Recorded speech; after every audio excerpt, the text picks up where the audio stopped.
Well, hello, friends.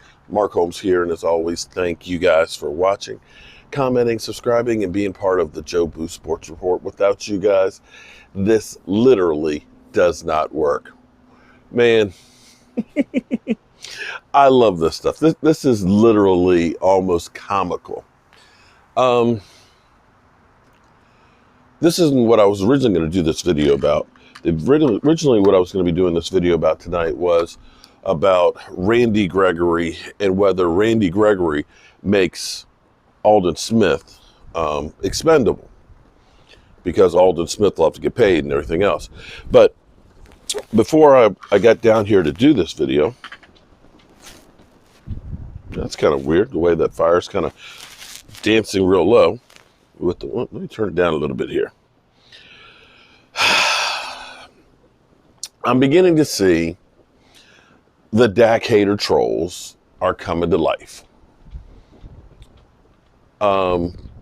It was interesting because I'm assuming that this was a Colin Cowherd show today, because Colin Cowherd is still on the Carson Wentz bandwagon and still is always out there hitting Dak. So I don't know, I haven't seen it yet or not.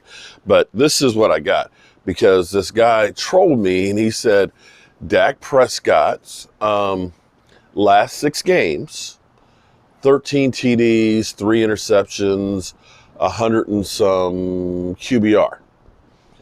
And then he had Andy Dalton, 13 TDs, about the same number of interceptions, and a rating a little bit lower. And he's like, and Dak will be twice the money. I'll stick with Andy Dalton. If you honestly think that there's no difference between Andy Dalton and Dak Prescott, I can't help you. I can't help you. First of all, see, this is the game that Colin Cowherd always plays. Because when he was talking about Carson Wentz and he was trying to, always pump him up and say, oh, he's better than Dak Prescott, he would say, I always take the first year and throw it away. Why are you throwing that first year away? That's part of the person's stats. That's part of his thing, because it should be apples to apple, because rookie quarterbacks or first year starters all have to do the same thing, right? They all have to have their first game out there. They all have to take the first hit, throw the first touchdown pass, first interception. All of that is a launching point for the rest of their career. So why is it we're taking that out? Well, in Dak Prescott's case, where he's rookie of the year and Carson Wentz is trash, if you're trying to make the case that Carson Wentz is better, then you take out the parts that make them better. Aha! So here's the interesting part. Why not, if you're trying to compare apples to apples, why are we not using Andy Dalton's time starting in Dallas in totality? Oh, because here's the thing.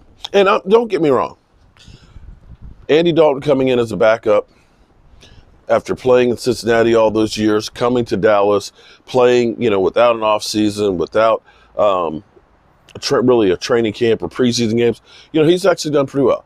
But Andy Dalton, let's be honest here. And I'm not trying to throw shade on him. Again, you look at the quarterback situation with the Washington football team, okay? We're better off having Andy Dalton. You look at the quarterback situation.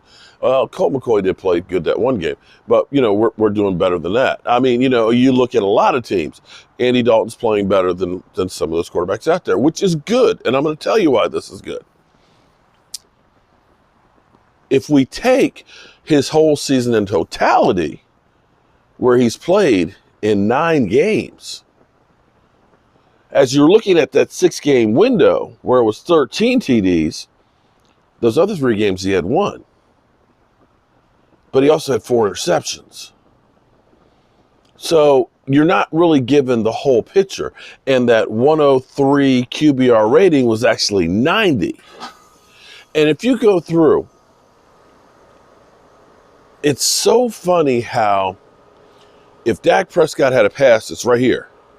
Oh, he's got accuracy issues. It should have been right here. It was 6 inches. Oh, that's late. He's late delivering. That's the kind of stuff they said. Did you see that pass to Blake Bell where he almost pulled an Odell Beckham Jr. to jump up because he literally had to skyhook it to get that pass. Did you see some of the runs after the catch on some of those short passes? Because as we go through this stuff, Colin, I'm just trying to educate you here. The average per pass is only like 6.7 yards. That's how far it's going down there. They're not great distance passes. He's not really great down the field, on a consistent basis. That's if you go on the whole season in totality.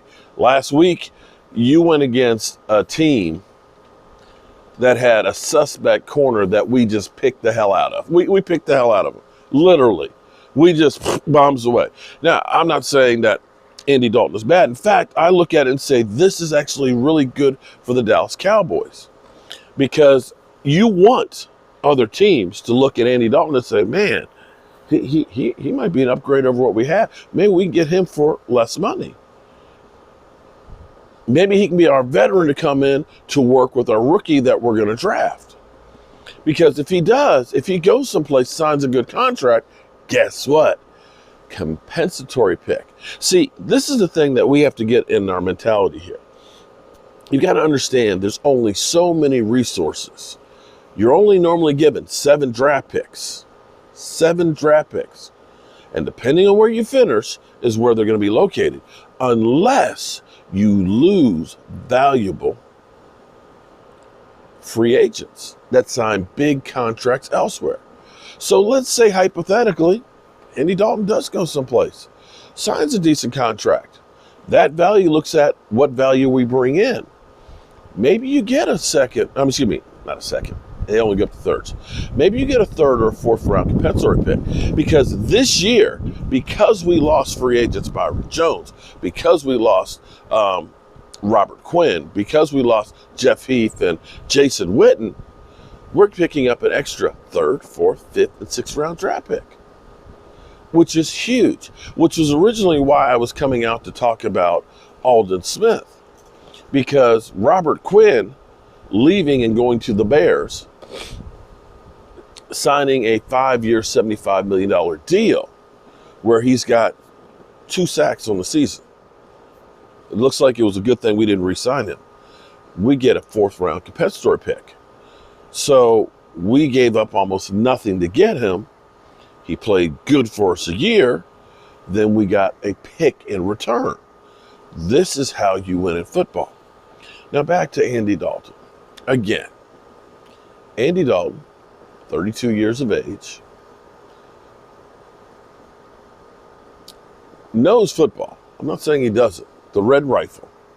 He's not a bad quarterback. But when you look at Andy Dalton versus Dak Prescott, he might play good for some games, but somebody who's constantly been consistent. And by the way, I will also say another thing too, that it's also helping Andy Dalton. Getting the takeaways. What do I always tell you? When you get a takeaway, and a person did a whole, the numbers, I forgot about that this morning, I need to go through. But when you get takeaways, I guarantee you that your chances of winning and scoring go up because you're getting the defense when they're not ready. They're running out on the field, not expecting to play. They don't know what's being called. The advantage goes to the offense. I will also say that through the course of the last 6 games, 6 weeks, the Dallas offensive line, even though Zach Martin has gone out, has actually been playing consistently the same guys, which has helped. I will also say that over the course of the last 3 games, we have actually had a running game, something we really did not have early part of the season. All of these things make the quarterback's job that much easier. So if we're talking about apples to oranges and we're saying that, oh, Andy Dalton is playing so much better, the whole team right now is playing better. We did not have special teams play last year, period, that was any good. We did not have defense that was taking away the football. But right now, we're, I think, 4th at taking the football away. It's crazy. So those things are part of the reasons why Andy Dalton's doing better. But you know what? If you think that paying Andy Dalton and having him as the quarterback and letting Dak Prescott go right ahead. Feel free to dream in that space. I, on the other hand, will be in reality and realize that Dak Prescott is a hell of a lot better quarterback than Andy Dalton. Boy, it never ends. It never frickin' ends. But anyway, as always, I want to thank you guys for watching, commenting, subscribing, and being part of the Joe Blue Sports Report. I'll see you soon.